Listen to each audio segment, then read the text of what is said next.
morning and welcome to a Friday edition of Caught Up with Matthews in the Morning from the Crime Prevention Security System Studios. Large enough to serve you, small enough to care. And we got a good one for you today, folks. We got the head ball coach in the first portion. In the second half of the show, we're going to have Tony Barnhart, Mr. College Football. But let's go straight to the Titan MR hotline, and we're joined by Coach Steve Spurrier. Good morning, Coach. How are you? Shane, good to be with you again. Hadn't talked to you in a while, but on the podcast that is. But I saw you recently in Gainesville with Chris Doring, Travis McGriff, and Cooper Carlisle. We got together and had a quick bite of dinner over at Lucy's restaurant. But always good to talk to you. Yes, sir. Well, Coach, let everybody know what you've been doing. Playing a lot of golf during this downtime? A little bit. Fortunately, we got a place over at Crescent Beach. That's sort of Gainesville's beach, about an hour and a half drive. So we usually stay over there 3 or 4 days, and then maybe 3 or 4 back to Gainesville, back and forth, and so forth. So I've been amusing myself a little bit doing that, but I've tried to play a little bit of golf. Occasionally, I hit it like I used to, but I don't score like I used to. That's for dang sure. But I can't give it up. Like Pat Dooley says, golf is a sport you play the rest of your life. And so I'm going to keep trying to play.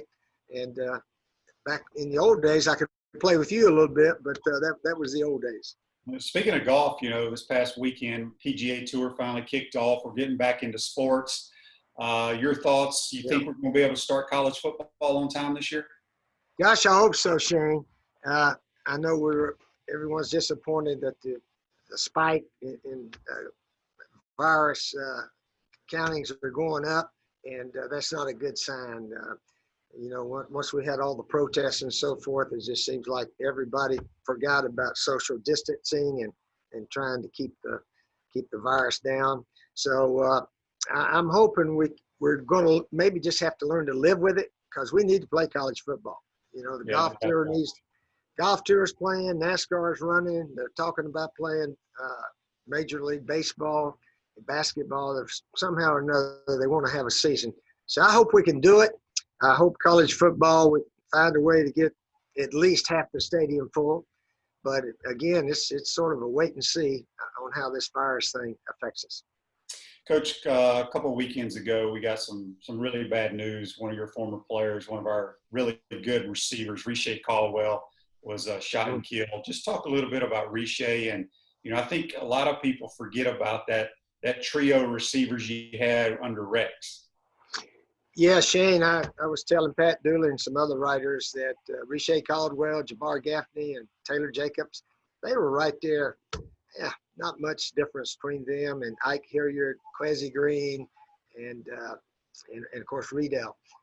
Ike Riedel and Quasi were 3 of the best. Of course, you played with some dang good ones with Trey Everett, Terrence Barber, Ernie Mills, and Kirkpatrick tight end in there. So we've had a whole bunch of good receivers here at Florida. Riche, I just think after his pro days were over, he got back down in Tampa and he was hanging out with the wrong crowd. I don't know if drugs or whatever got involved with it, but that was sad. That was sad, and really feel bad for his family. And hopefully this sort of be a lesson to all former players, man. Have something to do when your playing days are over. Don't hang around with the wrong crowd.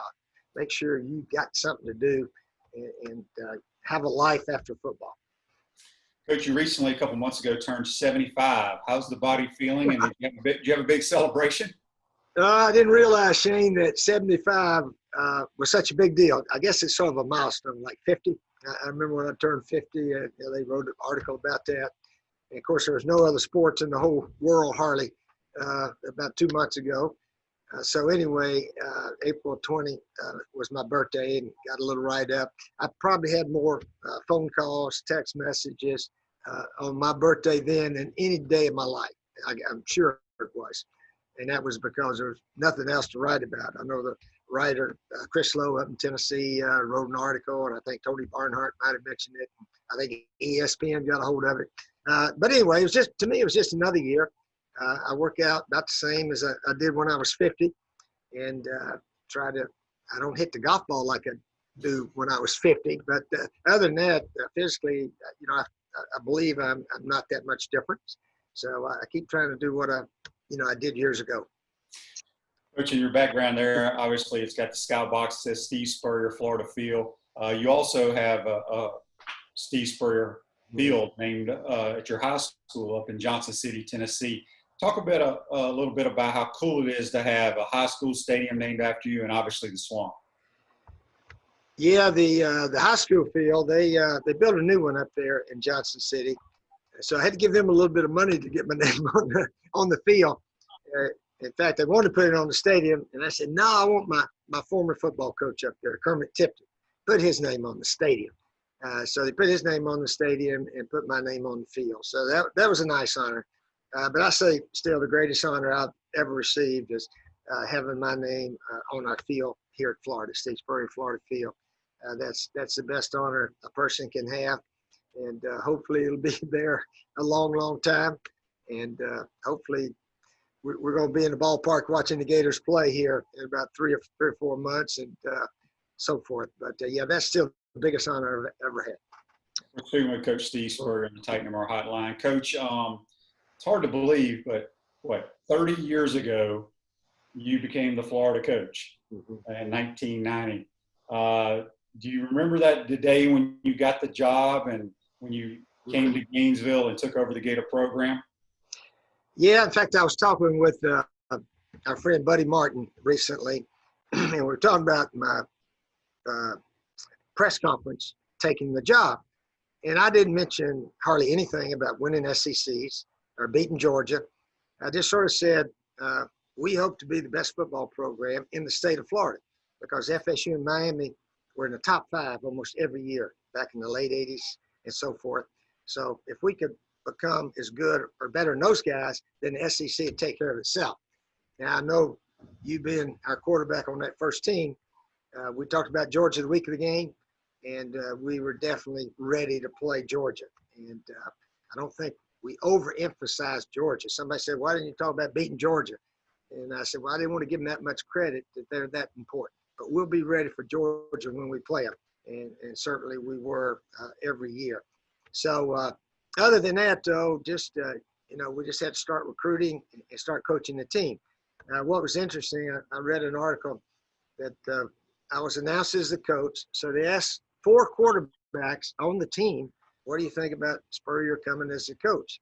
They talked to Kyle Morris, Lex Smith, Brian Fox, and Donald Douglas.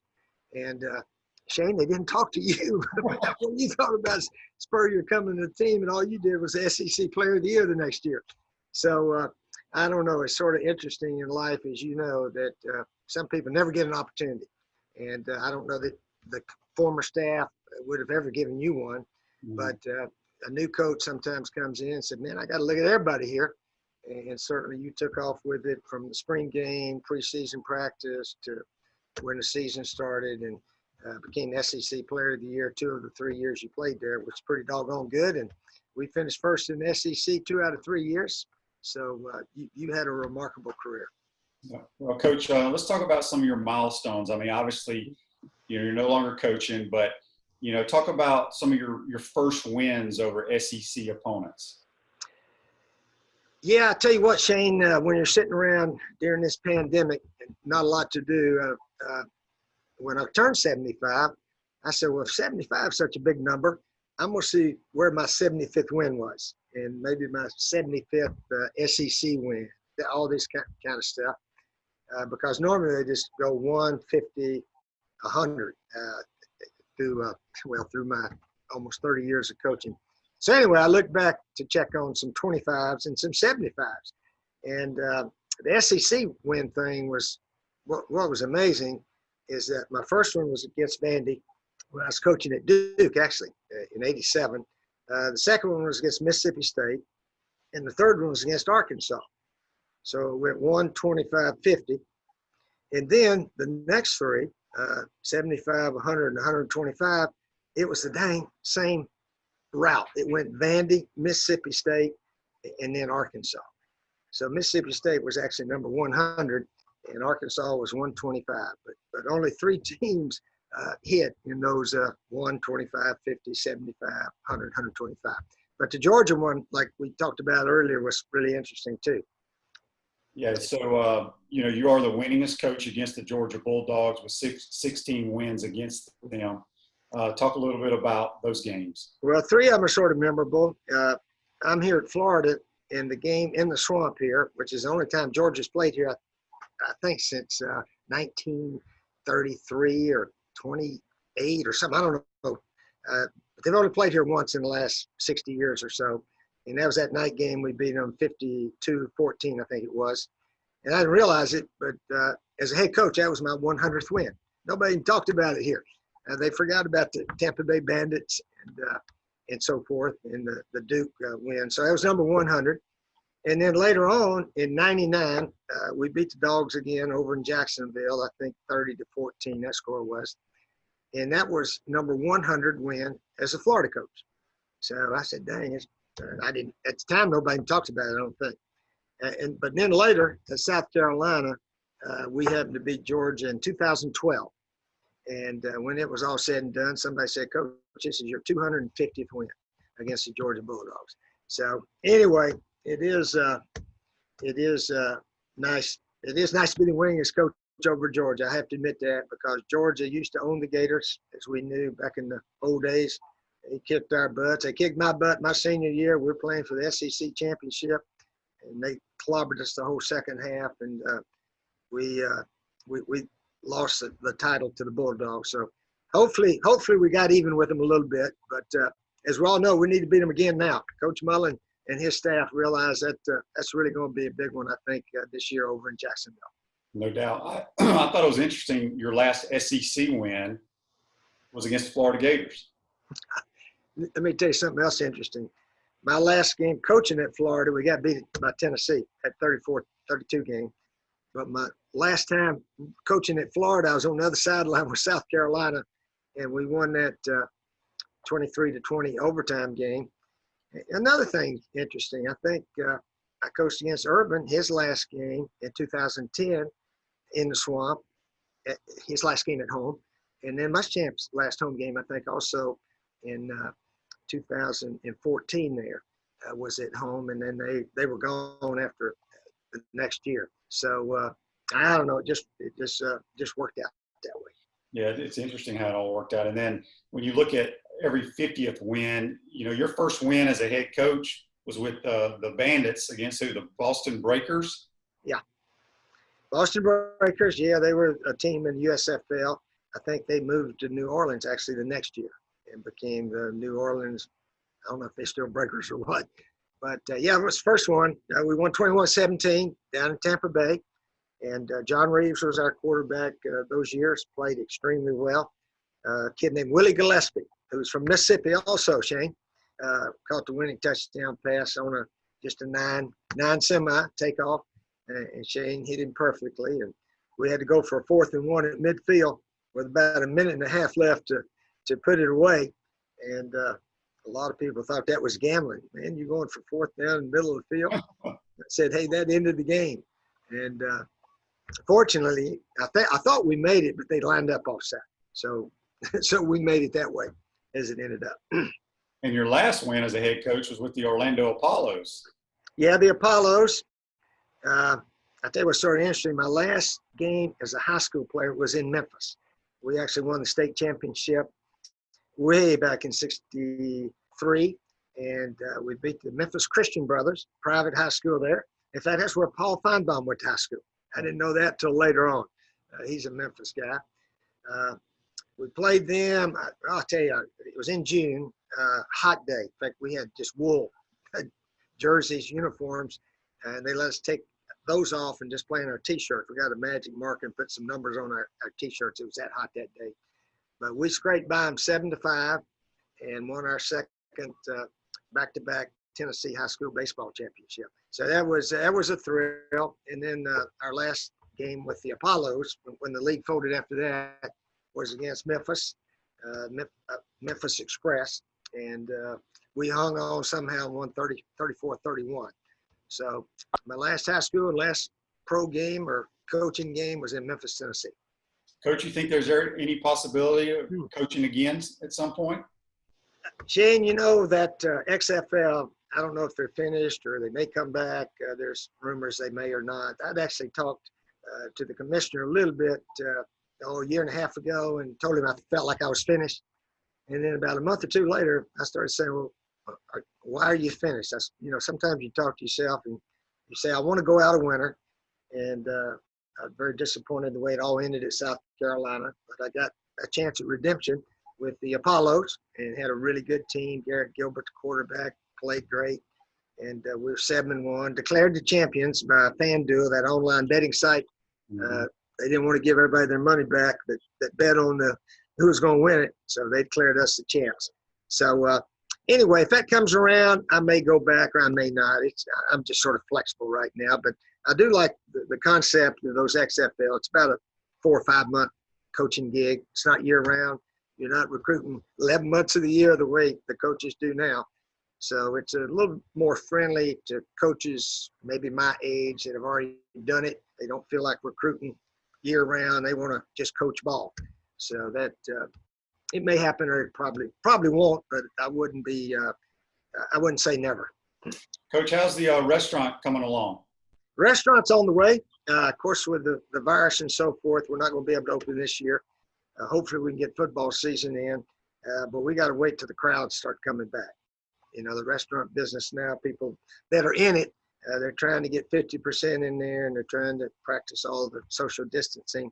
But we're not in a really big hurry to open up right now. We've got our store pretty much in place. It's not built yet, and so obviously we got a little bit more time than we thought we had. But I think it's going to be a first-class restaurant, something between a really first-class restaurant and a sports bar. We'll have the video screens up there all over the place. And I was talking to Freddie Weeby and our staff. Drew Johnson is going to be the general manager of the restaurant.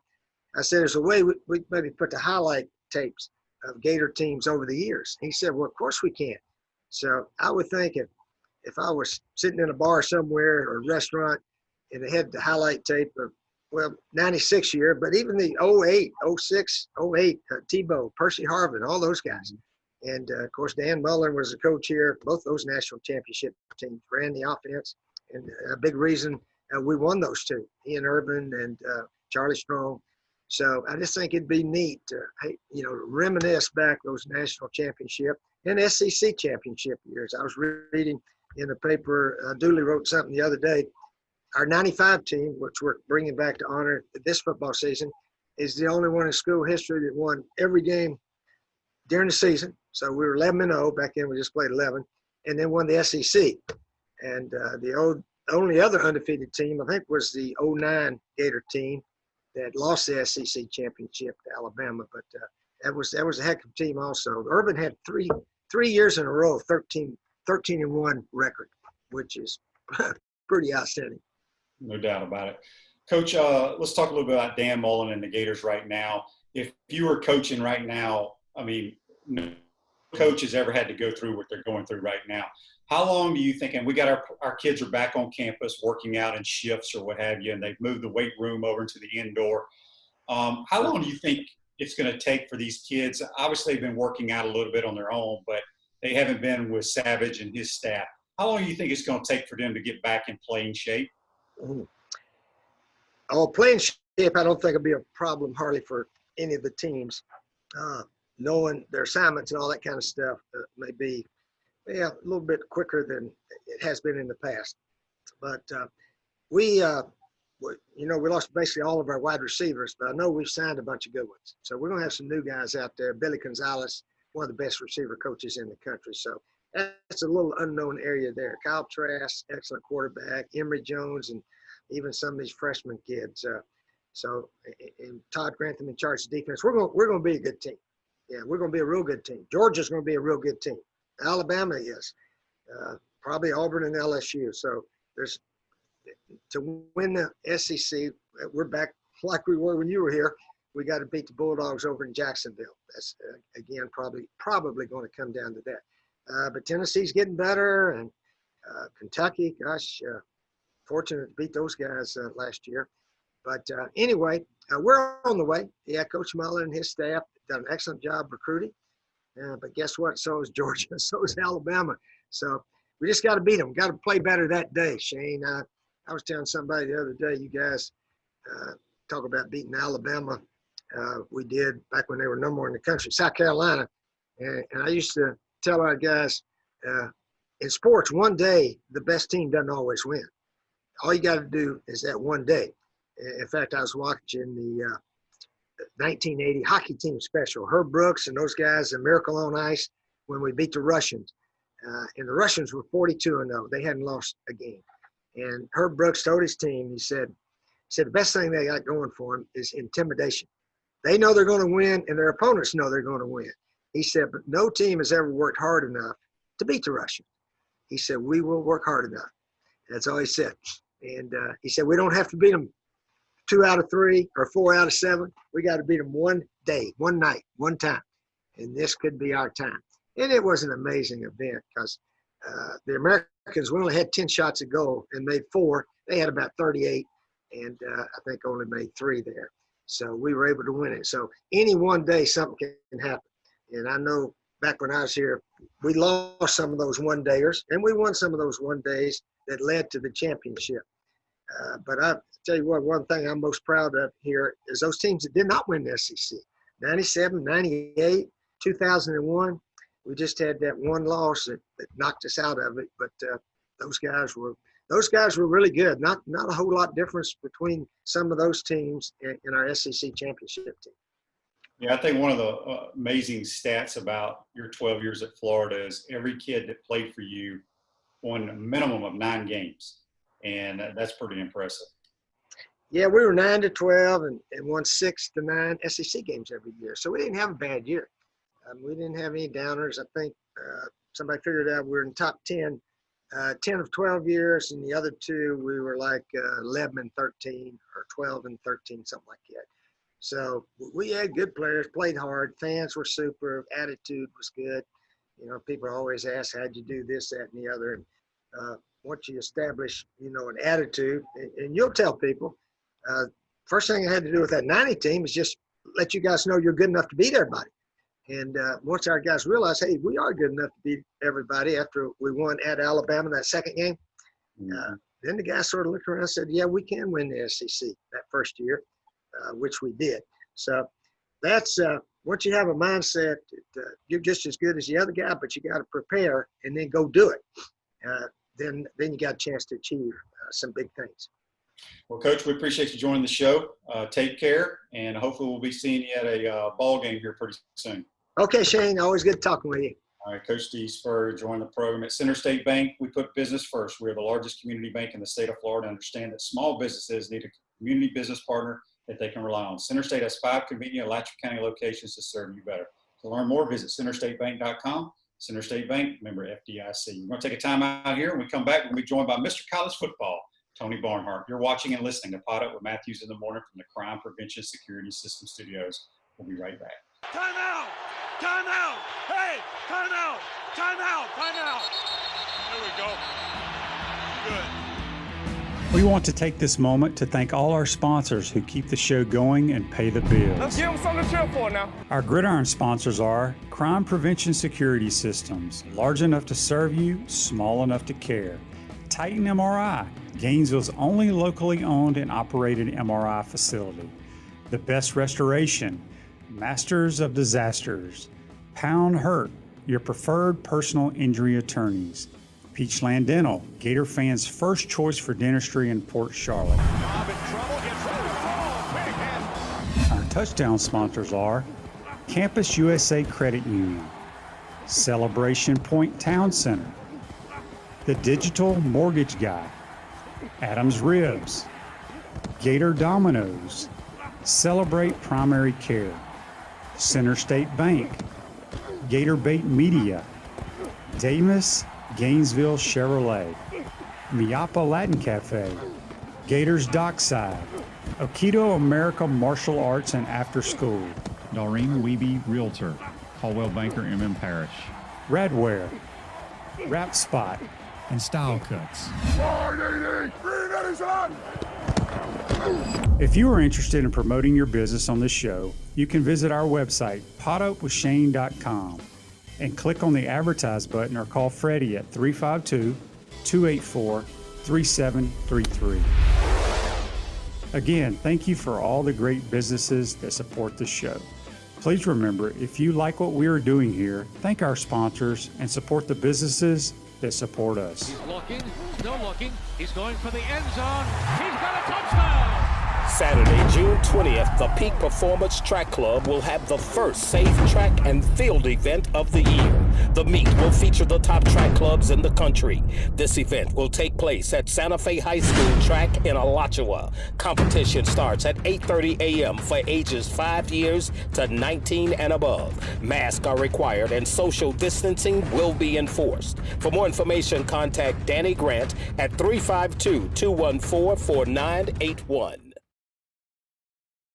Welcome back to Pot Up with Matthews in the Morning from the Crime Prevention Security System Studios. Large enough to serve you, small enough to care. Really want to thank Coach Spurrier for joining the program. Hey, folks, Celebration Point, where the Gators come to celebrate with premium brands like Bass Pro Shop, Tommy Hilfiger, Hotel Indigo, Nike Medici's, Regal Cinemas, and coming soon, the HBC's new restaurant, Spurrier's Gridiron Grill, and Visor's Rooftop Bar. We will see you at Celebration Point, where the Gators come to celebrate. My next guest, saw Coach Spurrier doing a lot of celebrating. It's Mr. College Football, Tony Barnhart, joining the program. Good morning, Tony. How are you? Shane, it's good to be with you. Thanks. Yes, sir. Anxious. Coach Spurrier's opening up a restaurant here. He's going to have a outdoor bar on the top called Visors. How about that? I like that. I look forward to checking that out next time I'm in Gainesville. No doubt about it. Well, Tony, we won't keep you long. Let's talk a little college football. I want to go back. You're a Georgia grad, and you've covered college football for a long, long time. In your opinion, who's the best college football player you ever covered? Shane, it would have to be Herschel Walker.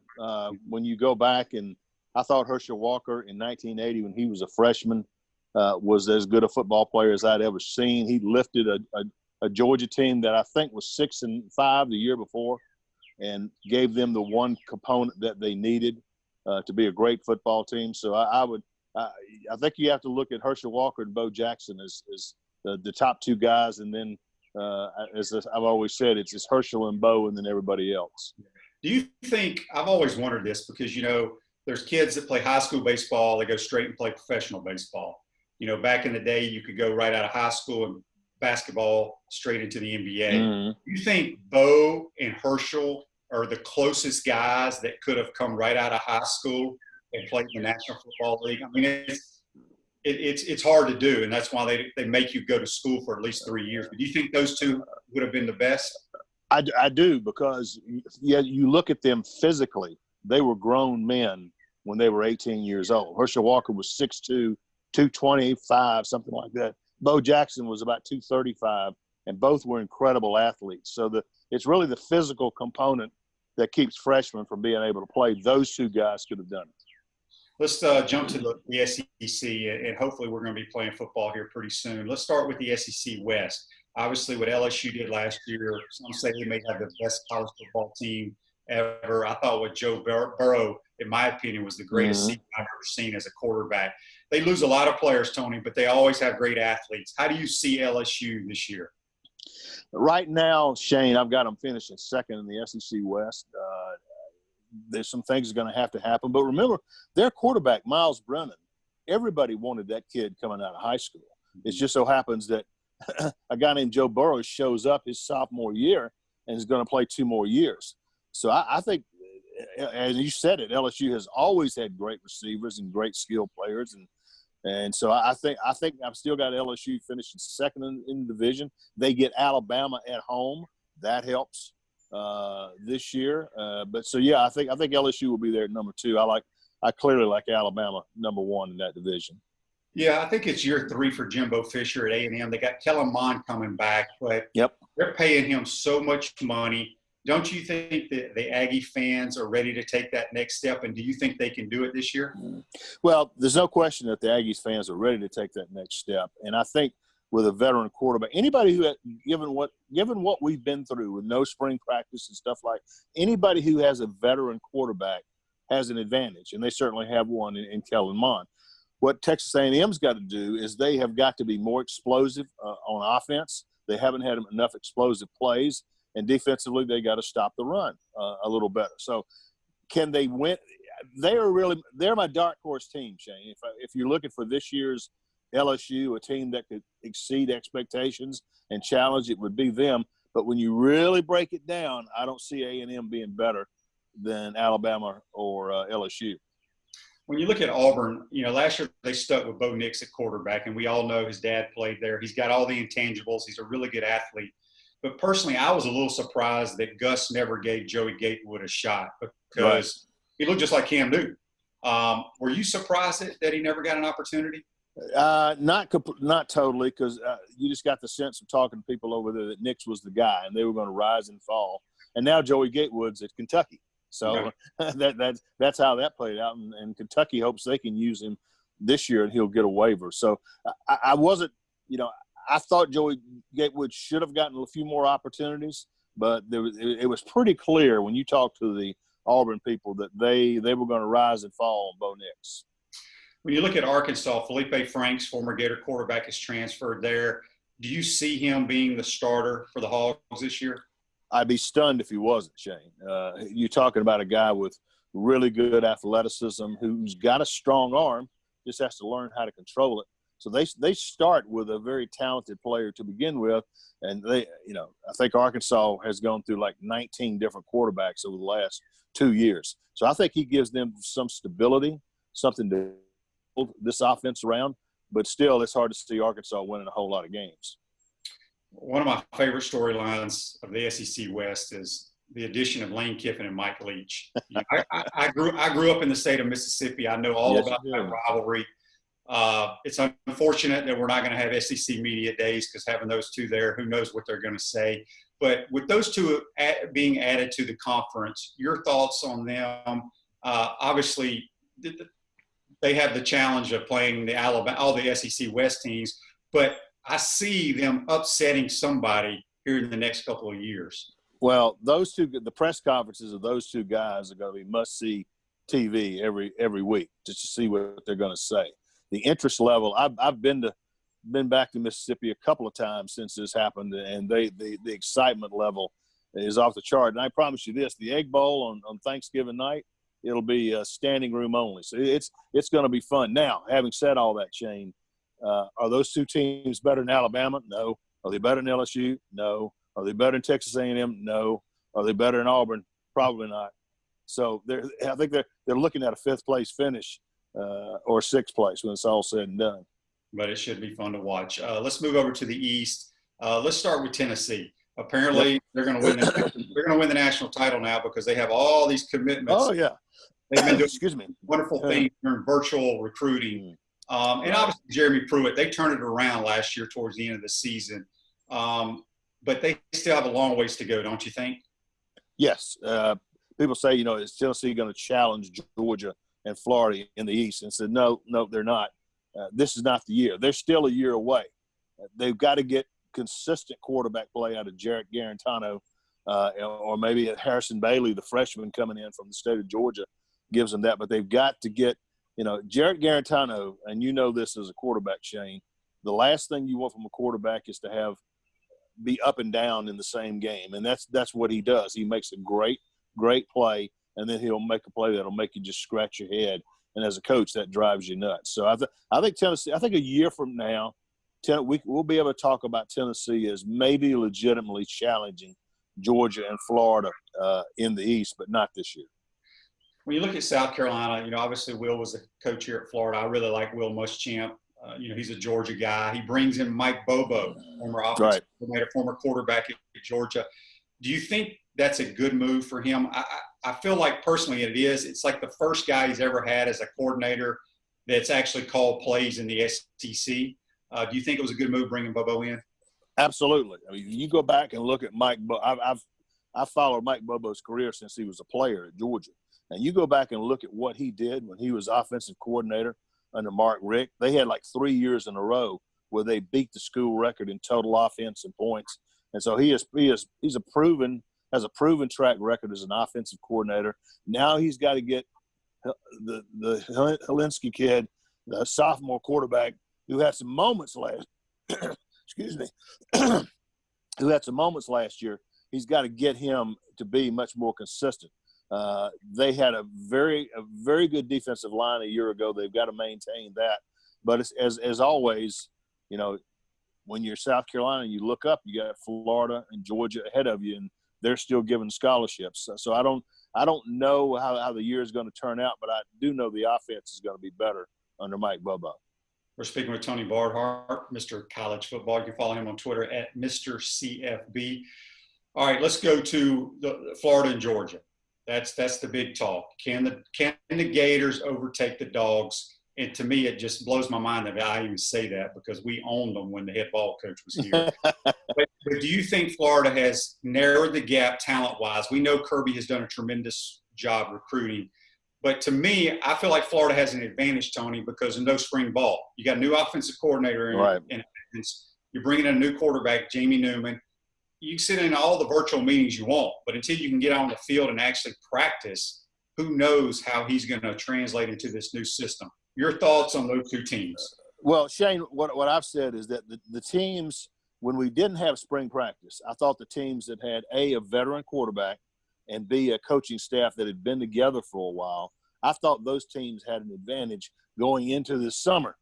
So in that sense, they give the edge to the Gators. I can't make an evaluation over Georgia offensively because we didn't get to see Jamie Newman, the transfer from Wake Forest. We didn't get to see the new offense that Jeff Monken is putting in. So I think early in the season, Georgia is going to be behind.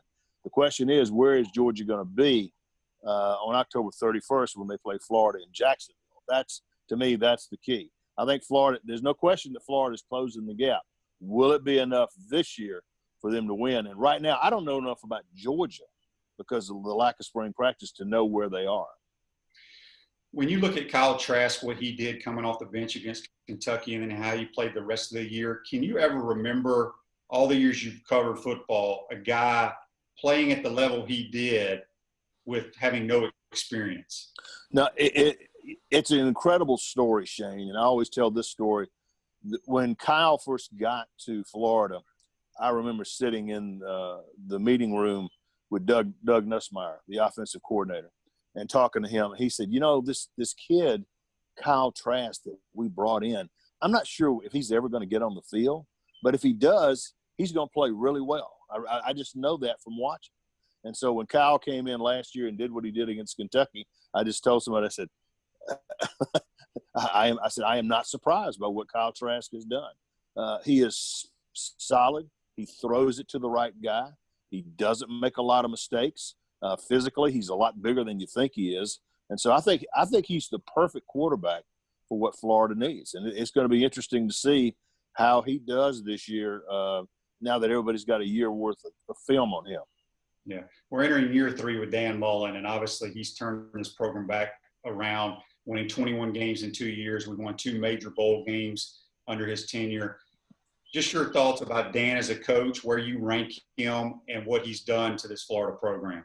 Well, Dan's done an incredible job and going all the way back to Mississippi State. I mean, I remember sitting in his room, his office in Starkville, and him sort of explaining to me what they were going to do at Mississippi State to make them consistent.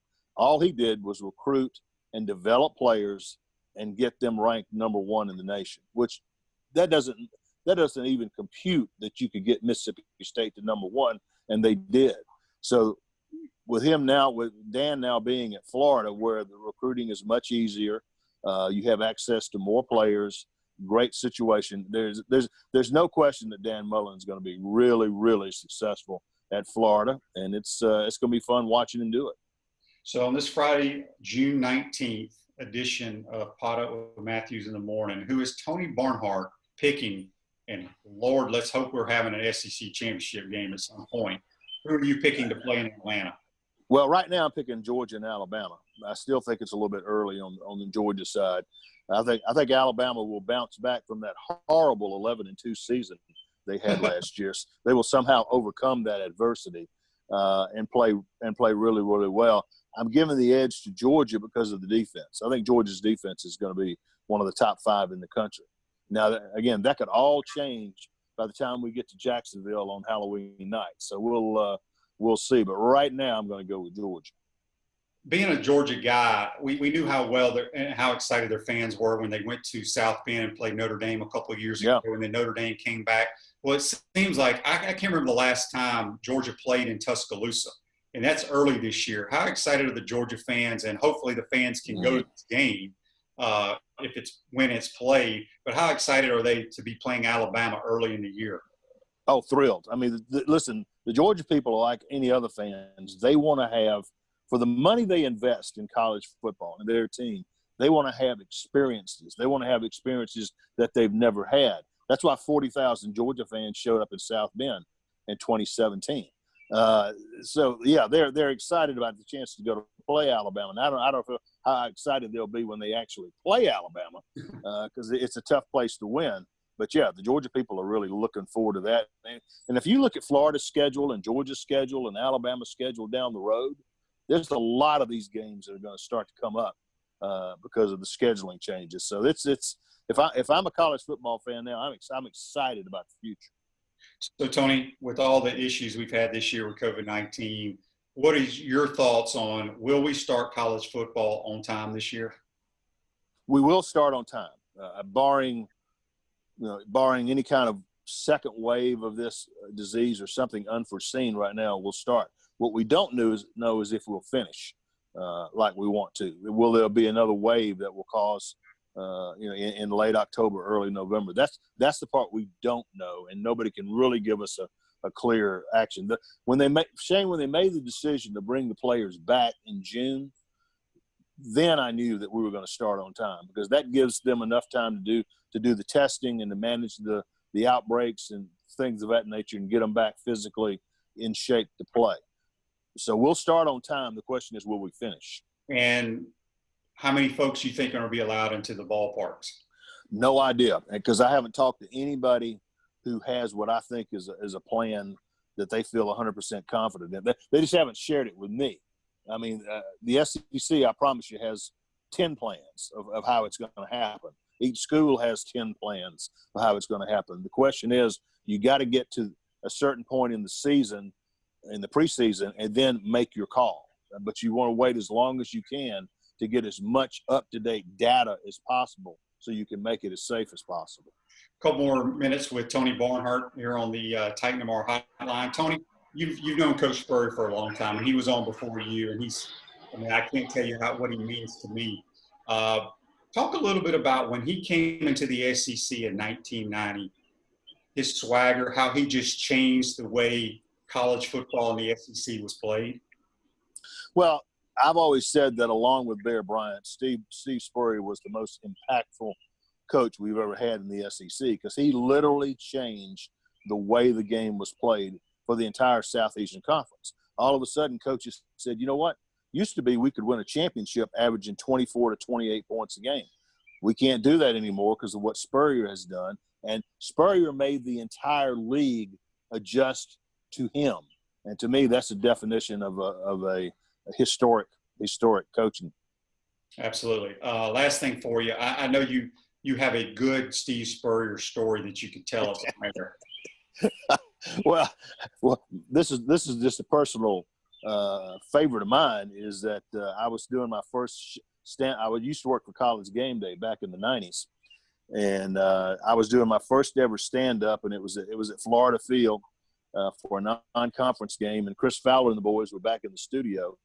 And it was 1,000,000 degrees that day, and I'm wearing a coat and tie. Then all of a sudden, I'm getting ready to do my stand-up, and all of a sudden, here comes Coach Spurrier. It's just 10 o'clock in the morning. Coach Spurrier comes out with his exercise bike and puts it out there and starts pedaling. He looks over at me and said, "Tony, what you doing?" I said, "Coach, I'm doing a stand-up for College Game Day." He said, "Let Georgia grads do that?" I said, "Yes, sir, they do. Believe it or not, they do." And so Coach Spurrier was just giving me a hard time because I was a Georgia guy. So, and every time I would see him, remember he applied for the Falcons many years ago and didn't get it. He would always, when I walked in, he'd ask me a couple of questions about Georgia and go, "How them Falcons doing?" knowing full well how the Falcons were doing. Yeah, well. No doubt about it. Well, Tony, you doing any talk shows up in the Atlanta area these days? I do during the season. I do a couple of 3 hits a week for 680 The Fan. Still doing stuff with the SEC network when they need me from time to time. And we're writing a column a couple of times a week for our website, which is si.com/TMG, which stands for the Media Guides. Me and 3 other guys are in business together, and we do that. So we're staying as busy as we need to be. Well, we appreciate you joining the show, Tony. Stay safe up there in the Atlanta area. I know our folks were glad to get to check you out on here, and hopefully we'll be kicking it off here pretty soon. All right, Shane, it's always good to be with you. All right, that's Tony Barnhart. Join us on the Titan MR hotline. We're going to take our second time out of the program. When we come back, we're going to wrap it up. You're watching and listening to Pod Up with Matthews in the Morning from the Crime Prevention Security Systems Studios. We'll be right back. Time out! Time out! Hey! Time out! Time out! Time out! There we go. Good. We want to take this moment to thank all our sponsors who keep the show going and pay the bills. Let's give them something to cheer for now. Our gridiron sponsors are Crime Prevention Security Systems, large enough to serve you, small enough to care. Titan MRI, Gainesville's only locally owned and operated MRI facility. The Best Restoration, Masters of Disasters. Pound Hurt, your preferred personal injury attorneys. Peachland Dental, Gator fans' first choice for dentistry in Port Charlotte.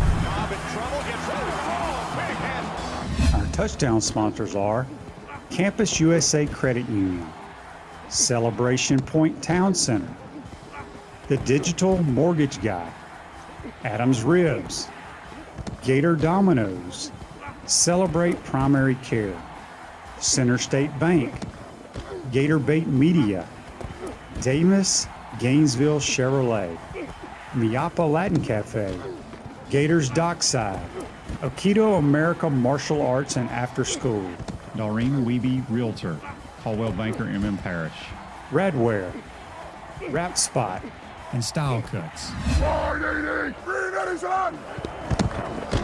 If you are interested in promoting your business on this show, you can visit our website, podupwithshane.com, and click on the Advertise button or call Freddie at 352-284-3733.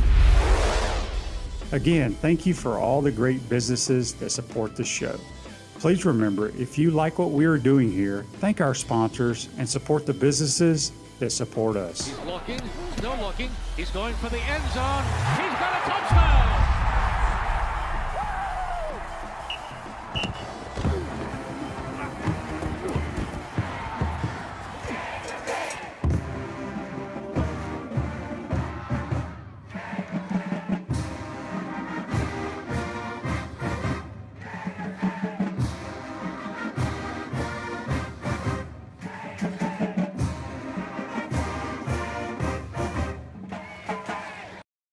Welcome back to Pod Up with Matthews in the Morning from the Crime Prevention Security System Studios. Large enough to serve you, small enough to care. I really want to thank Coach Spurrier and Tony Barnhart for joining the program on this Friday. Hey, folks, this day in sports is brought to you by the Best Restoration. Do you have COVID-19 concerns? Do what everyone is doing and hire the Best Restoration to fully sanitize and sterilize your home or office. Visit their offices this week for a free bottle of hand sanitizer when you mention the code SHANE. Call them at 352-234-8994. This day in sports, back in 1992, Evander Holyfield beats Larry Holmes in 12 rounds for the heavyweight championship of the world. Back in 1992. That was a good year back in those days. I want to give you a lineup of what we got going on next week. On Monday, we're going to have Johnny Rutledge and Dusty May, former Mike White assistant, who now is the head coach at FAU. On Tuesday, Vernell Brown, former Gator defensive back, now working with the University of Florida football team. And we'll have Buddy Martin, who's always here on Tuesdays. Wednesday, Jimmy Ray Stevens, former offensive line coach under Steve Spurrier here, also a former player here at the University of Florida. And a buddy of mine, Ryan Fowler, out of Tuscaloosa, Alabama, that does sports talk radio, covers the Crimson Tide. We'll talk a little bit about Nick Saban and his squad this year. Thursday, I'm really looking forward to Thursday. We got Brent Beard talking college football, full of knowledge and nuggets and what have you. But we got Aubrey Monroe, voted the best defensive catcher in the history of NCAA softball, member of the USA softball team right now, one of the one of the all-time greats here at the University of Florida. Be anxious to talk to her, see what she's got going on her little tour with the USA softball team. And on Friday, we're going to end it with two Gators, former offensive lineman Donnie Young, 96 national champ, and Shane Durkelbolton, a big basketball player who now is a developer here and is in charge of Celebration Point here in Gainesville. The other thing I want to talk about is, I didn't bring it up with Coach Spurrier earlier in the show, but it came out yesterday that the University of Florida has now banned the Gator Bait chant that the band plays. It goes back to something supposedly happened in the 1800s, whatever. Listen, folks, everybody has their own opinions. I don't get into politics. Everybody has their own beliefs, what have you. I'm no racist. Some of my best friends are black. I get it. But come on. I can promise you, if there's fans in the stands this year, it's going to be louder than it ever was, the Gator Bait chant. Promise you. What are they going to throw everybody out, arrest them? It ain't going to happen. So that was not a very, in my opinion, it's ridiculous. They're taking traditions of football, what makes Saturday afternoons in the swamp special, and they're taking that away from people. And like I said, the student section, the alumni especially, I can promise you, they're going to be chanting the Gator Bait, and somebody will get the tune going as if they were the band. And I just got serious problems with it. I'm very disappointed. Like I said, everybody has their own opinions. And I love your comments. Obviously, we're going towards the end of the show, but it breaks my heart, honestly. I mean, that's just part of when you show up, not only in Ben Hill Griffin Stadium, Florida Field, Steve Spurrier Field, whatever you want to call it, the swamp. It's in the O'Connell Center as well. They play it at baseball. They play it at softball when Hannah Rogers or Kelly Barnhill mows down the side. They play it over the PA system, and the fans holler Gator Bait. So it's going to be here, folks. So I just thought they can't. They're going to pretty much arrest everybody or whatever. I don't know. I'm just flustered about it. I know a lot of people that I've talked with since that came out publicly are extremely upset about it. I mean, it's totally ridiculous in my opinion. But I have no say, but I will be there. And if my section is singing it or saying it, and the stadium's doing it, I'm going to be right there with them. Heck, I may even start the chant. It'd be something new for Mr. Two Bits to walk around the stadium and do it. But it's a shame, and it is what it is. But I know the Gator Nation will be there in full force if we're allowed to be in the arenas this year. And I still can't believe it, but it is what it is. So anyway, that's going to be a wrap for our show this week. I really remember, follow us, like us on Facebook Live. You can check us out on YouTube, Spotify, Apple Podcasts, and Google Podcasts. Remember, we got a great week lined up next week. Go tell your friends to follow us on Facebook. But that's going to be a wrap for today's show. It's brought to you by WrapSpot, a vehicle wrap from WrapSpot. Will give your business years of brand recognition and increased sales. Call WrapSpot today. Stay safe, folks. Have a great weekend. We'll see you on Monday. Take care.